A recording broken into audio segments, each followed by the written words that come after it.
వికాస్ అనుకున్నట్టు జరిగితే మీరు చెప్పినట్టు రేణుక లైఫ్ ప్రాబ్లంలో పడుతుంది. ఒకవేళ గంగాధరం గారు వికాస్ ప్లాన్ కనుక్కున్నారనుకో, వాడు క్లోజ్ అవుతాడు. ఈ పెళ్లితో ఏదో ఒకటి తేలిపోతుందండి.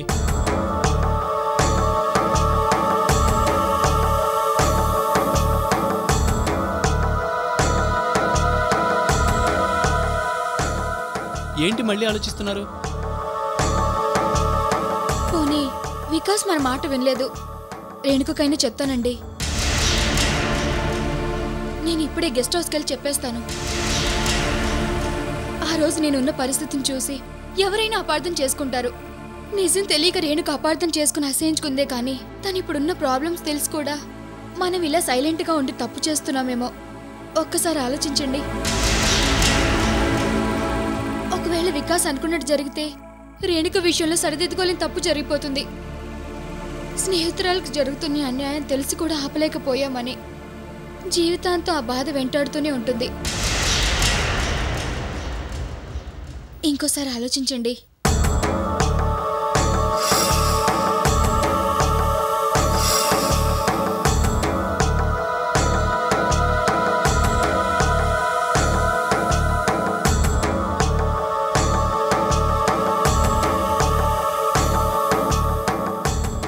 అమృత, మీరు చెప్పింది నిజమే, కాదనను. కానీ ఇప్పుడు మీరు వెళ్ళి చెప్తే మీ మాట రేణుకు నమ్ముతుందా? ఎట్టి పరిస్థితుల్లో నమ్మదు. పైగా వికాస్ని దూరం చేయడానికి కావాలని కంప్లైంట్ చేస్తున్నారని మిమ్మల్ని అసహించుకుంటుంది.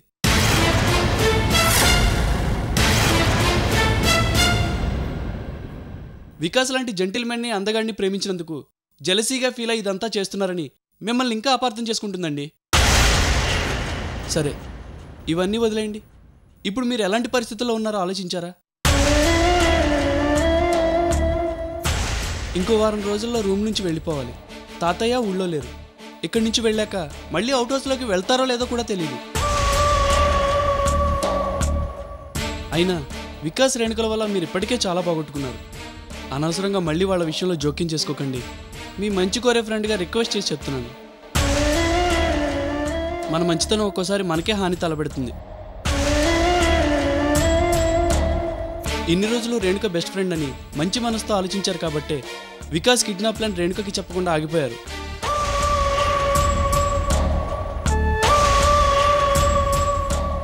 స్నేహం కోసం, స్నేహితురాలి కోసం ఏ తప్పు చేయకపోయినా నిందని మీపై వేసుకుని కష్టాలకు ఎదురెత్తున్నారు. ఇప్పుడు మీకు రేణుక వికాస్ల పెళ్లి ముఖ్యం కాదండి, మీ చదువు ముఖ్యం.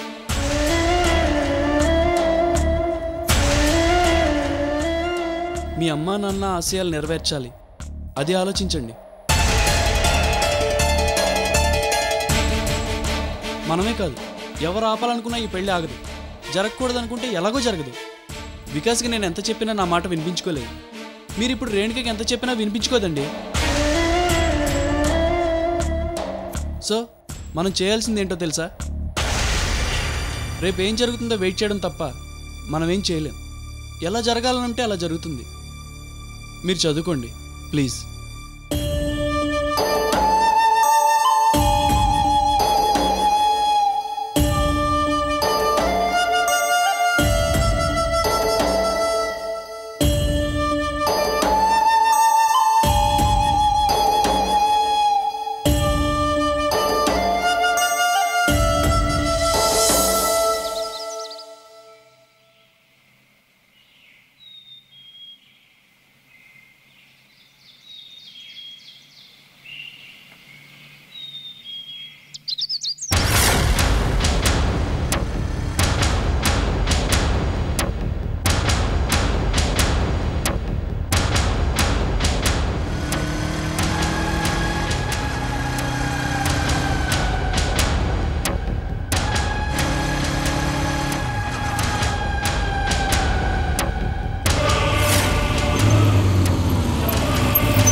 హాయ్ రా. హాయ్. పెళ్లి సెటప్ రెడీయా? అయిపోయిందిరా, అంతా రెడీరా. టైం అవుతుందిరా, హాఫ్ అన్ అవర్లో రెడీ చేయాలి. నమస్కారం అండి పంతులు గారు. నమస్కారం నమస్కారం. తమరా ఏంటండి అద్దంలో చూసుకొని మురిసిపోతున్నారు? పెళ్ళండి. తమరి పెళ్ళా? అయ్యో రామా, నాకు పెళ్ళే పిల్లలు కూడా కదండి. ఆ విషయం తమరికి తెలుసు కదా. మరి పెళ్ళి ఎవరిది? వికాస్ అని నాకు తెలిసిన ఓ కుర్రాడదులేండి.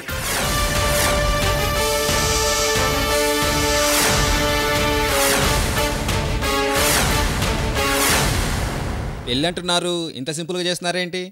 ఇది మామూలు పెళ్లి కాదండి, అదో టైపు పెళ్ళిలండి. అంటే కొంపతీసి దొంగ పెళ్ళే?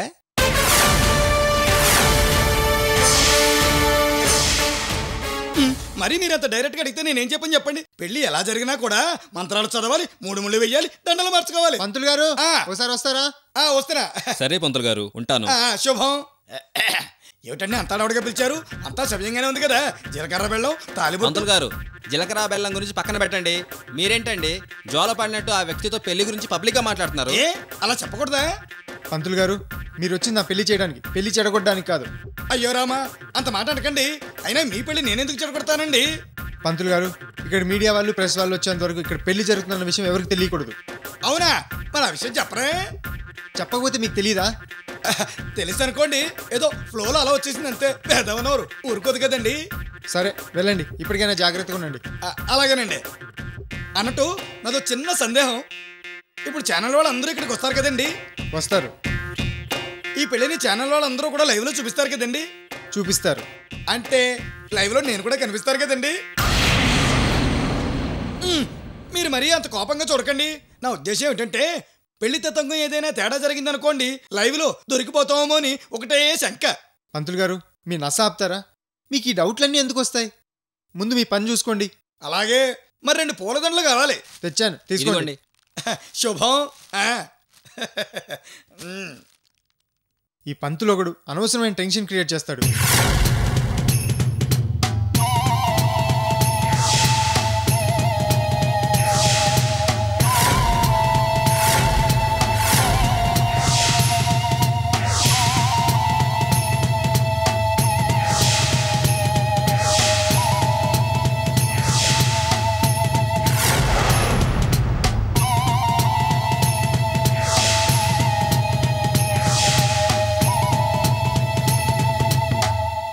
శేషు, జాగ్రత్తగా ఉండండి.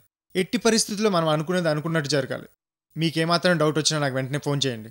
ఏమాత్రం తేడా వచ్చినా పరిణామాలు మనం ఊహించని విధంగా ఉంటాయి. నువ్వేం కంగారు పడకు, నువ్వు అనుకున్నట్టు అన్నీ జరుగుతాయి.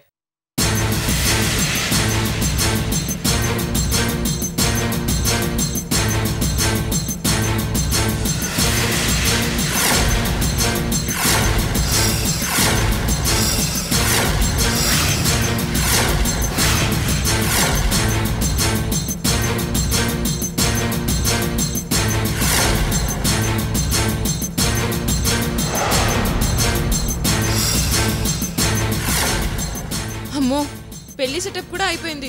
వికాస్, నువ్వు మామూలుడివి కాదు.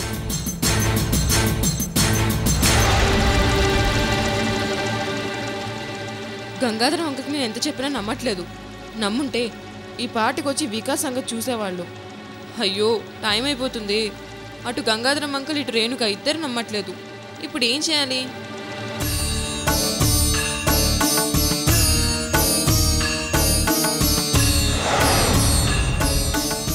స్వామి, ఈ పెళ్లిని ఎలాగైనా ఆపే బాధ్యత నీదే.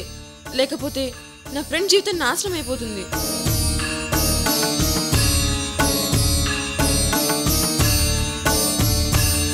శేషు, ఎప్పుడు చేయాలో గుర్తుందిగా. ప్రెస్ వాళ్ళకి మీడియా వాళ్ళకి 1 గంట ముందు ఫోన్ చేయండి. ప్రెస్ వాళ్ళు రాగానే ముందు మా ఫోటోలు ఇచ్చేయండి. ఈలోపు నేను రేణుకని తీసుకొని వస్తాను. ఆ తర్వాత ఏం చేయాలో నేను చూసుకుంటాను. సరేరా, ముందు నువ్వు వెళ్ళు. ఓకే, నేను వెళ్ళి రేణుకని తీసుకొస్తాను. మీరు ఫోన్ టచ్లో. సరేరా, బాయ్ బాయ్. బాయ్. అంటే ఇప్పుడు గెస్ట్ హౌస్కి వెళ్ళి రేణుకని తీసుకొస్తాడు. అయ్యో, ఇప్పుడు ఎలాగైనా ఈ పెళ్లిని ఆపాలి. ఎలా ఆపాలి?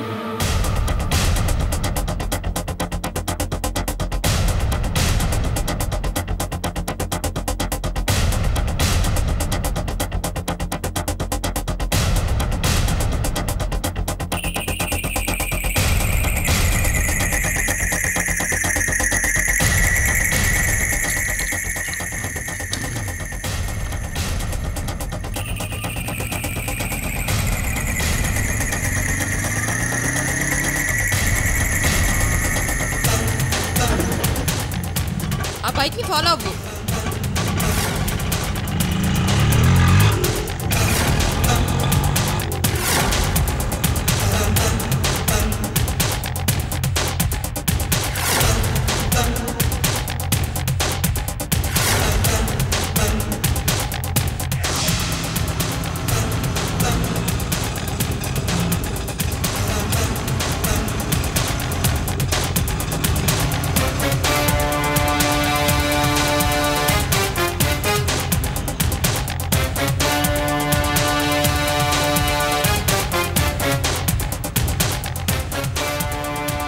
స్పీడ్గా పోనీ, ఆ బైక్ని మిస్ అవ్వకుండా ఫాలో అవ్వాలి.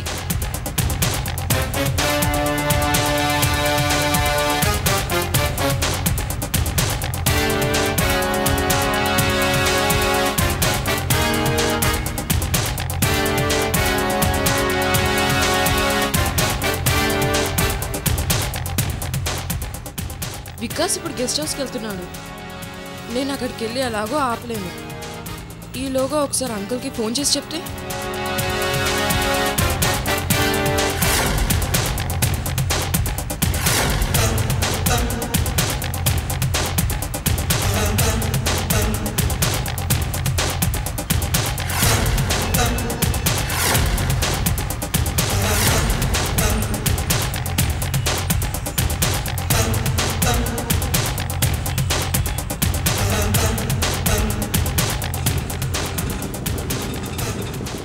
ఒకసారి ఫోన్ చేసుకోవాలి. అక్కడ ఆపు.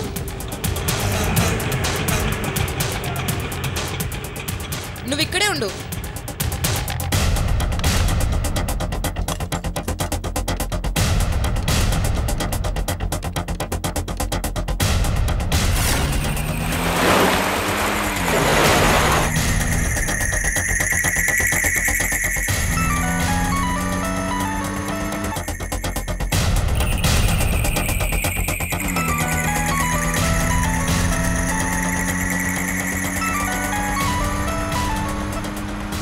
హలో హలో సార్, నేను ఆకాశ్ సీతకని. ఏమ్మా సీతక్క, నీకేం పని పాట లేదా? నంబర్ దొరికింది కదా అని నీ ఇష్టం వచ్చినట్టు ఫోన్ చేయడమేనా? ఎక్కడ పడితే అక్కడ నుంచి ఫోన్ చేస్తున్నావు. అసలేంటి నీ ఉద్దేశం? ఏంటి సార్ మీరు? నేనేదో మీ మంచి కోసం చెప్తే నన్ను విసుక్కుంటారు. సరే, ఏంటో చెప్పు. గుళ్ళో పెళ్లి ఏర్పాట్లు అయిపోయినాయి సార్. ఏ గుడి? చెప్పాను కదా సార్, షామీర్పేట వెంకటేశ్వర స్వామి గుడి అని. నువ్వు చూసావా? అయ్యో, చూడటం ఏంటి సార్? నేను ఇప్పుడే అక్కడి నుంచి బయటకు వచ్చి మీకు ఫోన్ చేస్తున్నాను. చూడు సీతక్క, నువ్వు చెప్పేది నిజమని నేనెలా నమ్మను? నేను అబద్ధం ఎందుకు చెప్తాను సార్? నువ్వు నిజమే చెప్తున్నప్పుడు నీ పేరెందుకు దాస్తున్నావు? చెప్పొచ్చు కదా. అంటే పేరు చెప్పకపోతే నిజమని నమ్మరా? చూడమ్మా, నేను పొలిటీషియన్ని, చాలా బిజీగా ఉంటాను. నా ప్రోగ్రామ్స్ షెడ్యూల్ మొత్తం వారం రోజులు ముందుగానే ఫిక్స్ అయి ఉంటుంది. సడన్గా నువ్వు ఇలా పదే పదే ఫోన్ చేస్తే నాకు చాలా ఇబ్బంది. అదేంటి సార్, రేణుకకు పెళ్ళైపోతుందని చెప్తుంటే మీరు అలా బిజీగా ఉన్నానని మాట్లాడతారేంటి? నేను చెప్పేది మీరు నమ్మరా? సరే, నువ్వు చెప్పింది విన్నాను, నమ్ముతున్నాను. ఇప్పుడు చెప్పు, నీ పేరేంటి? అది అది నేను మీకు తెలుసు అంకుల్. నాకు తెలుసా? ఎవరమ్మా? నేను రేణుక ఫ్రెండ్ సుబ్బలక్ష్మి అంకుల్. సుబ్బలక్ష్మి? అవును అంకుల్, రేణుక క్లాస్మేట్ని, హాస్టల్లో రూమ్మేట్ని. హాస్టల్కి వచ్చినప్పుడు మీరు ఒకసారి నాతో మాట్లాడారు, గుర్తులేదా? నువ్వెవరో గుర్తుకు రావడం లేదమ్మా. ఇప్పుడు నా గురించి ఎందుకు అంకుల్? ముందు ఎలాగైనా ఈ పెళ్లి నాపండి. సరేనమ్మా, నేను ఆలోచిస్తాను. అంకుల్, మీరు అక్కడ ఢిల్లీలో ఉండి ఆలోచిస్తానంటే ఎలా కుదురుతుంది? మీరు అక్కడ ఆలోచించి ఇక్కడికి వచ్చేలోపు రేణుక పెళ్ళైపోతుంది. ఆ తర్వాత మీ ఇష్టం.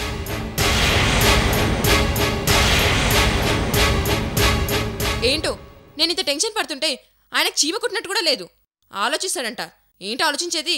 అంతా అయిపోతుంటేను.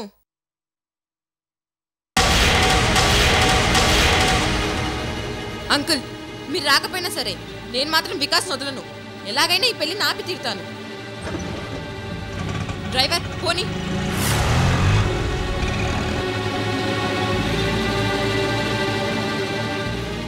సార్, ఇప్పుడైనా ఒకసారి అమ్మాయి గారికి ఫోన్ చేసి మాట్లాడండి. నీకేం తెలీదు, నువ్వు ఊరుకో. నేను ఆలోచిస్తున్నాను కదా.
పేస్ట్, ఒక బ్రష్ ఇవ్వండి.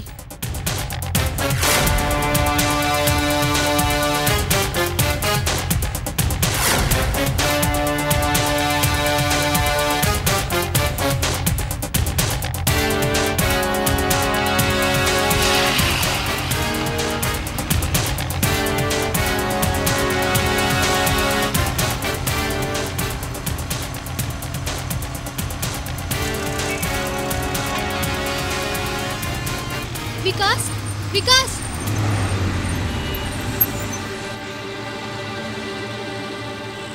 అమృతానా? చా, ఆకుండా వెళ్ళిపోయి ఉంటే బాగుండేది.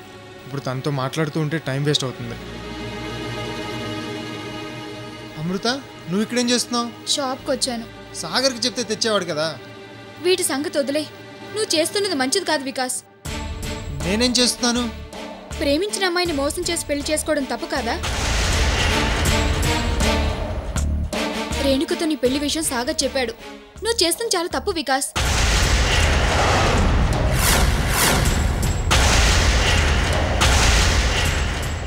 రేణుకను ప్రేమించడం తప్ప, పెళ్లి చేసుకోవాలనుకోవడం మోసమా? ఏమండి, నేను చేసేది మీకు సాగర్కి తప్పు అనిపించచ్చు, కానీ ఇంతకంటే మరో మార్గం లేదు. తను 1 వీక్ నీకు టైం ఇచ్చింది. ఆ తర్వాత వాళ్ళ డాడీని ఒప్పిస్తానని చెప్పిందంట. 1 వీక్ కాదు, 100 ఏళ్ళైనా ఆయన మా ప్రేమను ఒప్పుకోరు. రేణు డాడీ గురించి మీకు తెలియదండి.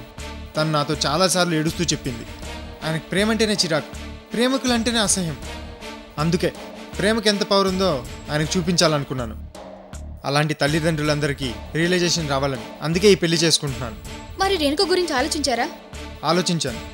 రేణుకకి చెప్పి ఈ పెళ్లి చేసుకోవచ్చు, కానీ తనకి డాడీ అంటే ప్రాణం. ఆయనకి ఇష్టం లేకుండా పెళ్ళి వద్దంటుంది. ఇటు నన్ను వదులుకోలేక, అటు తండ్రిని వదులుకోలేక తను పడుతున్న స్ట్రగుల్ని నేను కల్లారా చూశాను అమృత. అది చూసి నేను తట్టుకోలేకపోయాను. అందుకే ఈ సమస్యకి పరిష్కారం పెళ్ళని నిర్ణయించుకున్నాను. రేణుకకు తెలియకుండా చేసుకోవడం తప్పు కాదా? నువ్వు ఇలా చేసావని తెలిస్తే నిన్ను అసహించుకుంటుంది వికాస్. అసహించుకున్నా పర్లేదు, మెల్లిగా నేను తను కన్విన్స్ చేస్తాను. తను నా మాట వింటుంది, ఆ తర్వాత హ్యాపీయే కదా. వికాస్, పెళ్ళంటే మీ ఇద్దరు సంతోషం ఒకటే ముఖ్యం కాదు. మీ పెళ్లితో 2 కుటుంబాలు సంతోషంగా ఉండాలి. అది చాలా ఇంపార్టెంట్.